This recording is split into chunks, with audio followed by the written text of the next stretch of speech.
একটা উঠছে,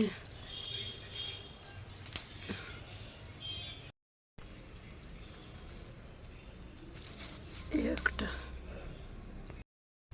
ছোট ছোট ছোট পুঁই শাক বেড়াচ্ছে, একটা উচ্ছে গাছ, কত ছোট ছোট ডিমা শাকগুলো পচে গেছে জল পেয়ে পেয়ে।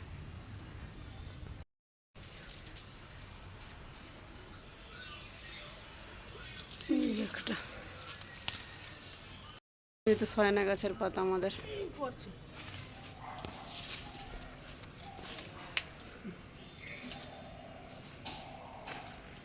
পাতা গইছে, মানে ফুল হয়নি।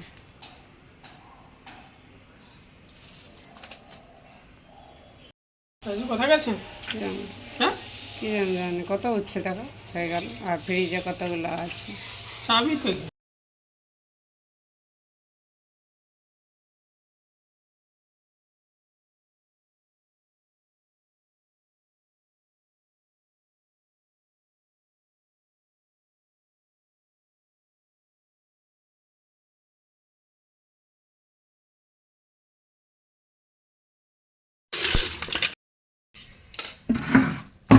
বন্ধুরা, এই যে সেদিনে মাছ ধরে নিয়ে এসেছিলাম, ভিডিওতে ছাড়া আছে।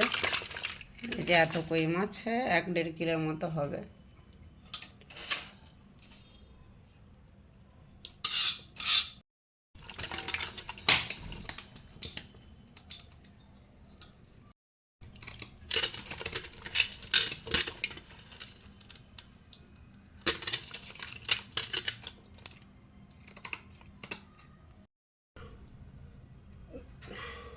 এই যে কাঁচি দিয়ে কাঁটাগুলো কাটা হচ্ছে, না এলে হাতে ফাতে ছিঁড়ে যাবে।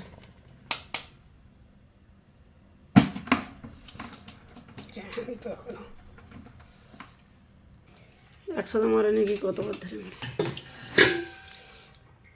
বিরক্তি লেগে যাবে। তুমি ন্যায়টা কাটবে নি এখন, তাহলে আস্তে আস্তে সুবিধা না কেটে দিছো।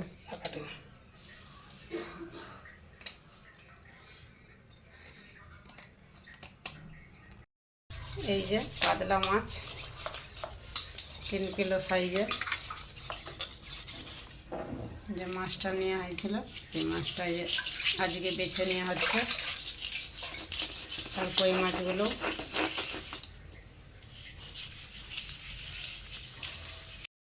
দেশে এরকম করে কাটেন, ছুরিতে করে কাটতে সুন্দর করে কেটে তুলে নিচ্ছে একদম।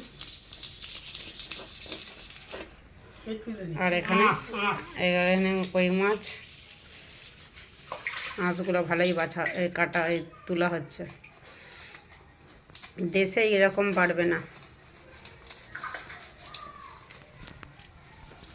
হ্যাঁ, ভিডিও কাটেনি কেন রে।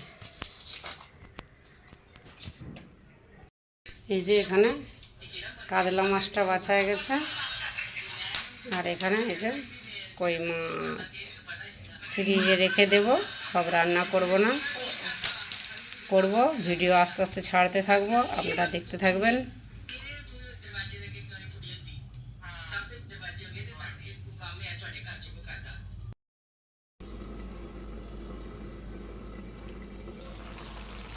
গাবার রান্না করেছি, গাবার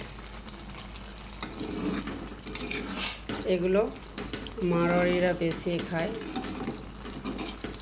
গুজরাটিরাও খায়।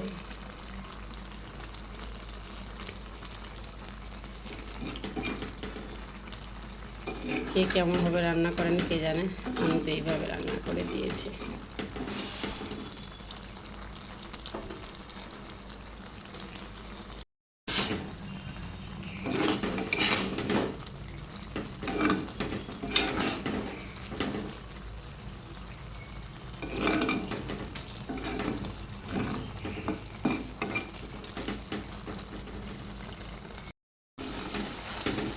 গাবারের সবজিটা হয়ে গেছে, এবার নামিয়ে দেবো।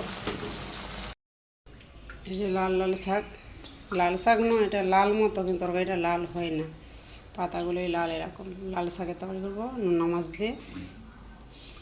গাবারটা হয়ে গেছে।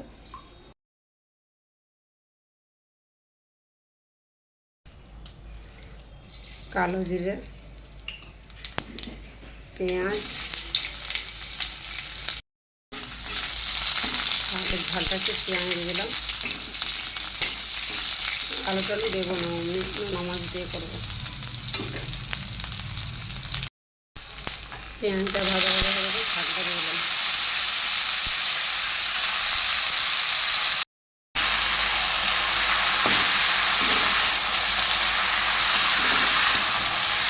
শাকটা নেড়ে চেড়ে ভেজে নিচ্ছে।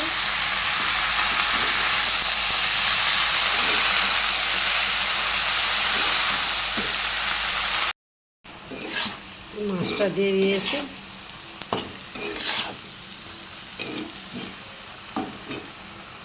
এবারে মশলাটা দিয়ে দেবো।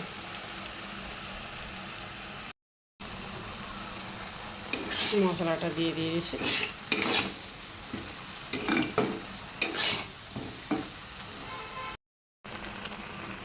কত সুন্দর দেখাচ্ছেন মাছগুলো। চাপাটা দিয়ে দেবো।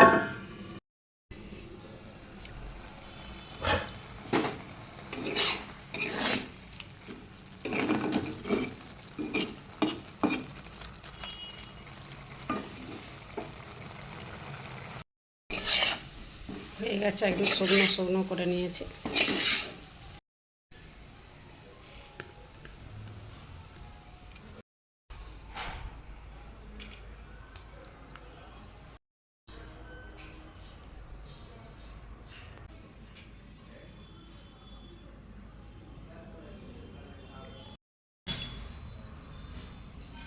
বন্ধুরা, হয়ে গেছে শাকের ঝাল নোনা মাছ দিয়ে, আর এখানে গাবারের তরকারি।